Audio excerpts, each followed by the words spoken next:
A funny thing happened on the way to school. Last Friday it was very windy.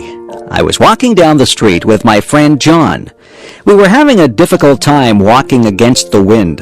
The wind was pushing against us, and we felt the force of it pressing against us.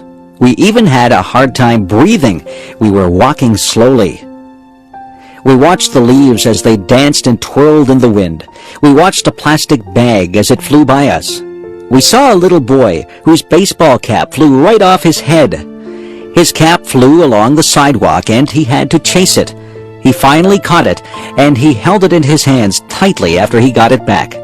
The trees were swaying frantically. Their branches swished and waved in the wild wind. John and I were hit by flying bits of paper and leaves. We laughed when a garbage can lid rolled along and hit John in the leg. We saw another garbage can rolling along the road as if it was alive. Everything was moving because of the wind. Then the funniest thing happened. I wasn't paying any attention, and a paper bag came flying up the street toward us. It hit me right in the face and covered my whole face. At first, I didn't know what had happened. I was blinded. I couldn't see where I was going. I stopped and held out my hands. When I stopped, the bag fell off my face. I looked at John. He was laughing very hard.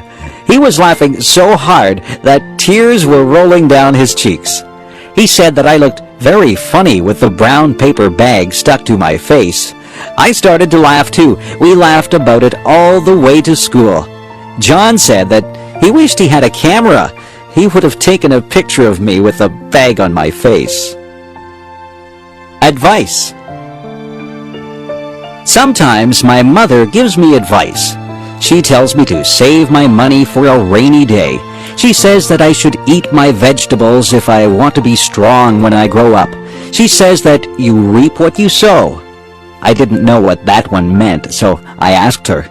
She said that if you are good to people, they will be good to you. If you do bad things, then bad things will come back to you. My mother is always giving me advice. She says that a penny saved is a penny earned. I am still thinking about that one. Some of these things are difficult to understand. My mother is very wise. She says that she has learned from her mistakes. She tells me that she would like me not to make mistakes, but she says that everyone does make mistakes. The important thing is that we learn from our mistakes. My mother says that nobody is perfect. My mother tells my sister that time is precious. My sister wastes time, and my mother doesn't like that. My mother tells me to be true to myself. She says that I should not follow the crowd. I should listen to my own conscience and do what I think is right. She says that it doesn't matter if you fail at something. The important thing is that you try. If you've done your best, then that is all that matters. I listen to my mother. I think she gives very good advice. My mother has a lot of common sense. I hope I am as wise as she is when I have children of my own. Sometimes I wish that she would not give me so much advice.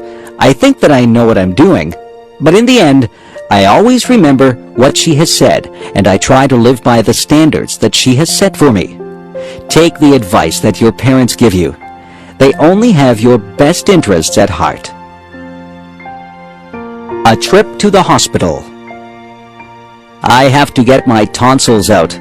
I'm not really happy about it, but I'm tired of being sick and having sore throats. I have to go to the hospital 2 hours before my surgery. My mother will go with me. The nurses will take my temperature and check my blood pressure.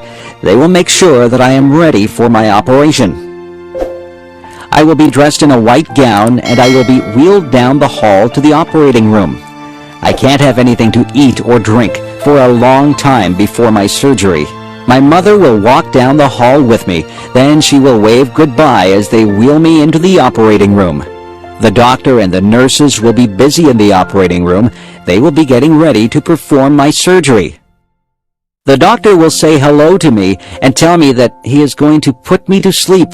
He will put something into my arm. He will tell me to count backwards from 10. I think that I will only say 10, 9, and then I will be fast asleep. I won't be awake for the surgery. When I wake up, I will be surprised that the surgery is over. My throat will hurt and I probably won't feel very good. My mother will be there with me. The nurses will give me a drink and try to make me comfortable. I won't be in the hospital overnight. I will go home later in the day. My parents will have to make sure that I have a lot to drink. I can't eat any hard foods or they will hurt my throat. I will sleep a lot because I will not feel very well for a couple of days. It won't take long before I recover from my surgery. Sometimes we need surgery to make us feel better. Hospitals can be a bit frightening, but the doctors and nurses are very nice, and their job is to make you better. What my cat did. One day I was sitting in a chair drinking a cup of tea. My cat came into the room and sat on my lap. She was quite content, and she sat there purring. My cat likes to drink water, and sometimes she drinks milk. I would never give her tea to drink. Cats just don't drink tea. We were sitting there quietly when suddenly my cat stood up. She was looking at something on the floor. She crouched down low and got ready to pounce. I saw what she was looking at. It was a huge centipede.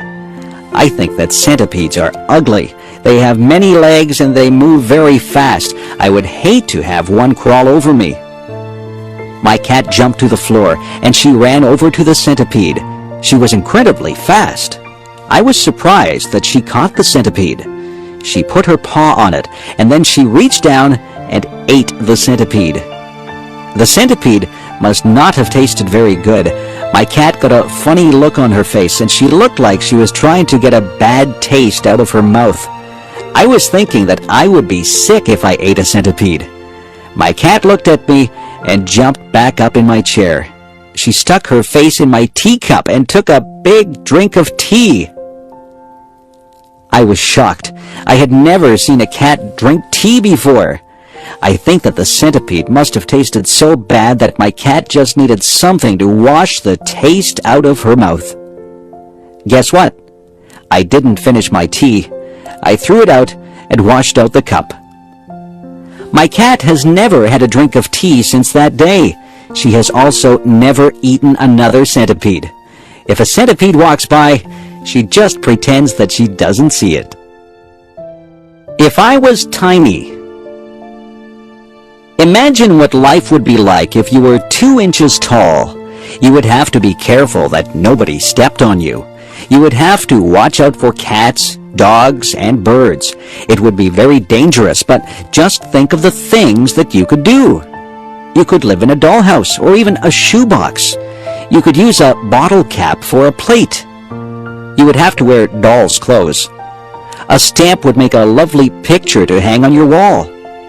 You could hide in a mouse hole or a drawer. You wouldn't need much food.